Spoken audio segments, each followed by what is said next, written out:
This is my dad. He died 2 years ago. He always was chipper. He was always in a good mood. Loved giving. Loved giving. Special people like that get this disease. So ALS is a neurodegenerative disease. It is progressive.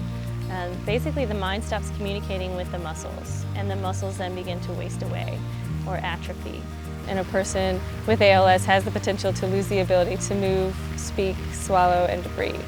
It is random. There's 7% that's familial, but most of it is completely random, and we don't know yet. There's no test for it, there's no cause for it, there's no cure for it. Ultimately, it is respiratory failure that takes a person's life with ALS in most cases. Without the use of invasive ventilation, which would be a trach and ventilator, a typical person would live about 3 to 5 years with ALS. I was initially diagnosed in February of 2011, but like from the first day there, you feel immediately like you are plugged into something. There was never a time when I didn't feel like I had any support. Usually, especially when somebody's first diagnosed, it's like a big black hole, and so they don't know where to go or what to do or what the next steps are. So I try to guide them through that. Melina's been very helpful. She's basically been the point person for us through the ALS. I can call Melina, or any time and just ask her anything, or write her an email, whatever. She's always available.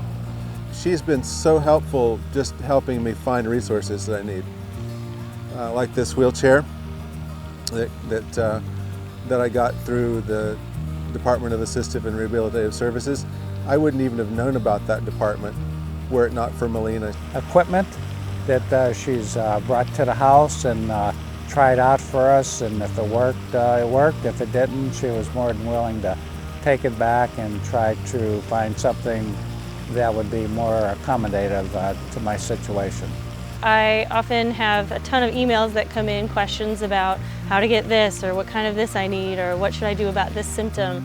But one of my favorite things to do is to meet with families in their homes. It can cost up to $200,000 a year for a patient with ALS, and that's not money that they just have because oftentimes they can't work anymore, and their spouse is their caregiver, so they can't work anymore. So we need the donations to help them. One of the best things I think about the Texas chapter is that almost 90 cents to every dollar that's donated to us goes right back into serving local families here. So that's just huge. I love to tell people that is where your money is going, is to helping this person and that family, and they need it. Whenever you have a disease like this that's clearly terminal, people just feel really helpless. I mean, your friends, your family, your co-workers. It's really hard for people to know how to relate to the whole situation, and they want to do something, but it's not clear what they can do. And I think having a walk is one simple way for people to come out, show their solidarity, and feel like that they're helping, which they are. It's a huge day of celebration. One of the focuses that we have is try not to make it a day of mourning or a day of sadness or a day of loss of hope. It just needs to be celebration of our patients and their courage and their families' courage. And we just come together. It's actually a national signature event of the ALS Association, so it happens all across the country. And I meet people all over, and I encourage them to find a walk near them and just participate. Go out and walk. If you can't fundraise, come out and walk with us and just be there and stand strong and walk together and be united, because you're not alone. Nice setting here along the lake, and the music was fun, and a lot of enthusiasm with a lot of the people, and very enjoyable. I'm glad that they do this every year. Is our biggest fundraiser, and I guess they call it the signature fundraiser for the ALS Association, and it just funds everything that we do.